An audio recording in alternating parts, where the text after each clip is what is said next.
భాష్యం ప్రవీణ్ గారి కార్యక్రమంలో భాగంగా సభాధ్యక్షత వహిస్తున్నటువంటి పెద్దలు వసంతరావు గారికి, ఇక్కడికి ముఖ్య అతిథిగా ఇచ్చేసినటువంటి పెదకూరుపాడు నియోజకవర్గ అభ్యర్థి భాష్యం ప్రవీణ్ గారికి, వేదిక మీద ఉన్నటువంటి తెలుగుదేశం పార్టీ, జనసేన పెద్దలందరికీ ఇక్కడికి ఇచ్చేసిన మీరందరూ కూడా ముందుగా నమస్కారాలు తెలియజేసుకుంటా ఉన్నారు. ముఖ్యంగా చంతో డైరెక్ట్ గా మీ అందరి ఆశీస్సులు తీసుకోవడానికి ఇక్కడికి ఇచ్చేసినటువంటి ప్రవీణ్ గారికి శుభాకాంక్షలు, స్వాగతం మీ అందరి తరఫు నుంచి తెలియజేస్తా ఉన్నారు. మీరందరూ కూడా మన్నించాలి. చంద్రబాబు నాయుడు గారు ఆశీస్సులు తీసుకున్న తర్వాత డైరెక్ట్ గా మీతోటి మాట్లాడాల్సినటువంటి ప్రవీణ్ గారు, మరి ఇక్కడ ఉన్నటువంటి మనందరినీ చల్లగా దీవించేటువంటి వెంకటేశ్వర స్వామి ఆశీస్సులు, అట్లాగే దేవదేవుల ఆశీస్సులు తీసుకొని ఇక్కడ రావడానికి కొంత ఆలస్యం అయింది. మీ అందరూ కూడా మన్నించాల్సిందిగా కోరుతా ఉన్నాం. మనం అందరూ కూడా ఈ రోజు ఒక గమనించాలి, భాష్యం ప్రవీణ్ అంటే ఒక బ్రాండ్, భాష్యం అంటే ఒక బ్రాండ్. అందుకనే లోకేష్ గారికి అత్యంత ప్రియమైనటువంటి వ్యక్తి ఎవరైనా ఉన్నారంటే భాష్యం ప్రవీణ్ గారు.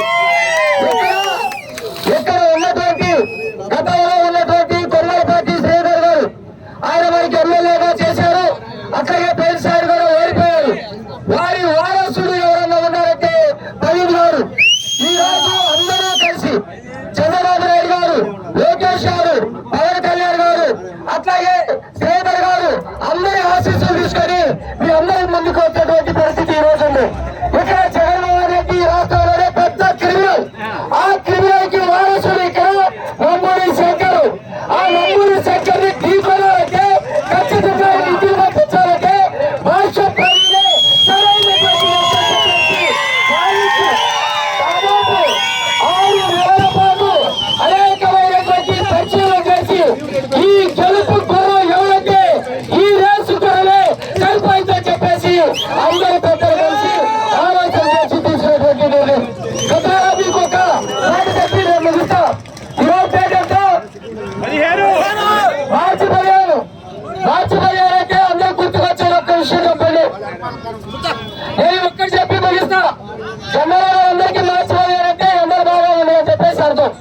కానీ జగన్మోహన్ రెడ్డి అనే క్రిమినల్ కి ఇది చాలా కీలకమైనటువంటి రోజు. వారు అధికారంలోకి రావడానికి వాళ్ళ సొంత బాబాయినే గొడ్డలతోటి నరికి నరికి నరికి చెప్పి బాత్రూంలో పడేసి ఇదిగో ఇది చంద్రబాబు నాయుడు చెప్పినది మొత్తం ఓట్లు కొల్లగొట్టి అధికారంలోకి వచ్చిన రోజు ఈ రోజు. వాళ్ళ సొంత చెల్లెలు ఈ రోజు రొట్టు మీద పడిపోయినటువంటి పరిస్థితి. ఆ బాబాయిని వీడే చెప్పారని చెప్పేసి మొత్తం కూడా రాష్ట్రంతో తిరుగుతూ ఉన్నటువంటి పరిస్థితి. ఎవరైనా అధికారంలోకి రావాలంటే కష్టపడతారు, ఎవరైనా అధికారంలోకి రావాలంటే పేదరికి సేవ చేస్తారు, ఎవరైనా అధికారంలోకి రావాలంటే ప్రజాసేవకై పనిచేస్తూ ఉంటారు. కానీ జగన్మోహన్ రెడ్డి అధికారంలోకి రావాలంటే ఎక్కడికి ఏం చేస్తే అధికారంలోకి వచ్చే సంగతి అందరూ కూడా గుర్తుపెట్టుకోవాలి.